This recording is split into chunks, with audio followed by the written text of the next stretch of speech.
Hey, what is up everyone? A lot has happened this week in the world of Sea of Thieves, so in this video I want to run through everything you need to know about Sea of Thieves for the month of February, starting with the February update. So the big change this month is now the game has DirectX 11 and 12 support. This should result in players seeing general performance increases, as well as going forward smaller update file sizes, which all sounds great in my opinion, and while it may be hard to tell, this was a big update and is a great change for players. Moving on, we have something that wasn't ready when Season 11 launched, but now is ready to release with a new refreshed Voyage of Legends.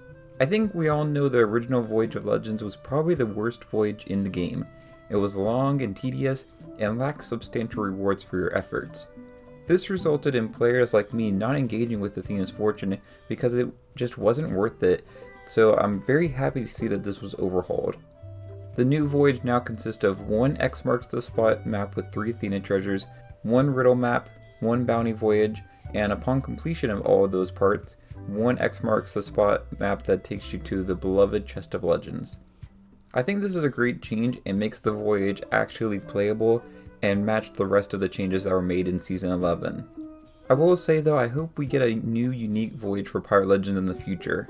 Stuff like the Legend of the Veil is great, but I definitely think the game would do well with some more endgame content that makes the grind to Pirate Legend feel more worth it. Next, I'm also happy to say Rare heard our complaints about the new raid voyages and have increased the amount of rewards earned from completing these events. You'll also find that completing these voyages for Athena's Fortune will now only grant you Athena's Fortune treasure, as it always should have. Moving on, now you can earn guild reputation for selling the Skull of Siren Song. Honestly, to me this feels a bit too late.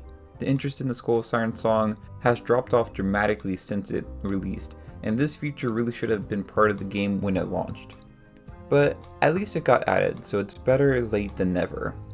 You can also now do Athena's Fortune Emissary quest in the Devil's Roar, which I think is a nice change for people that like to do stuff in the Devil's Roar and get those boosted rewards.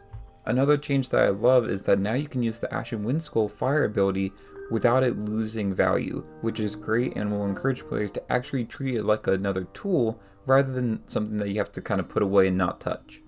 This next change is a bit controversial, and it's making all the Tall Tales unlocked without having to progress the story to unlock it. Personally, I don't feel too strongly one way or the other with this, but I could see new players having trouble knowing what next to do if it's all unlocked from the start.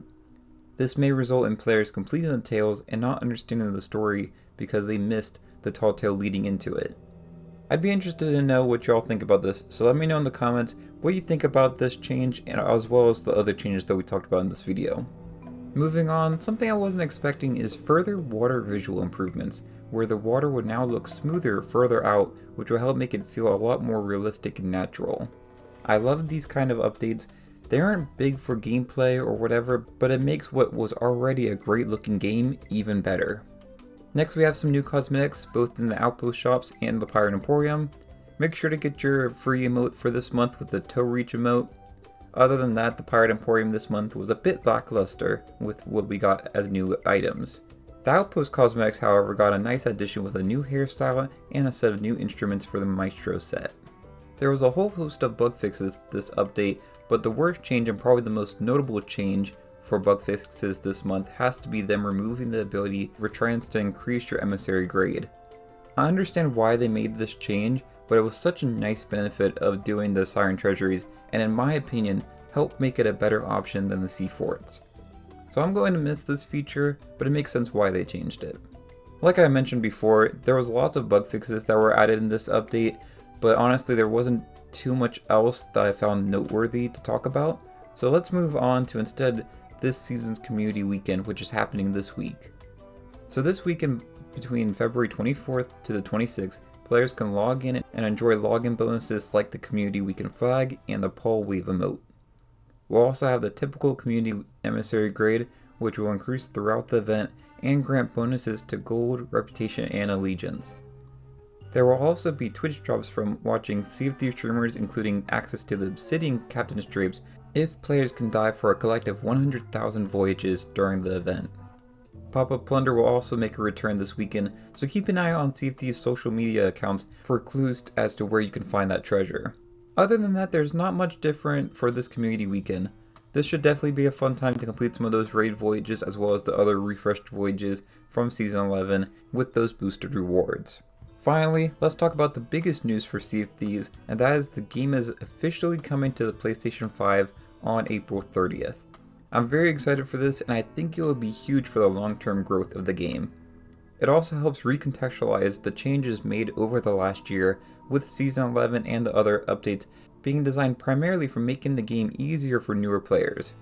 While I still disagree with how they went about making those changes and the drought of content that had left the game in during 2023, it does make a lot more sense now with this announcement. Personally, I'm very hopeful for both the game as well as just my channel in general here, because going to PlayStation is like a second launch of the game and has the potential to reinvigorate the game and help it keep growing and being supported going many years into the future. So I'm very excited to welcome aboard the new players from PlayStation, and if you're not sure how you feel about this change, consider checking this video out where I discuss why it's actually a great move for Sea of Thieves players. But that's all I have for this video. If you enjoyed, it would be great if you hit the like and subscribe, and let me know in the comments below, what do you think about everything that we discussed in this video? But with that being said, thanks for watching, and I'll see y'all next time. Bye y'all.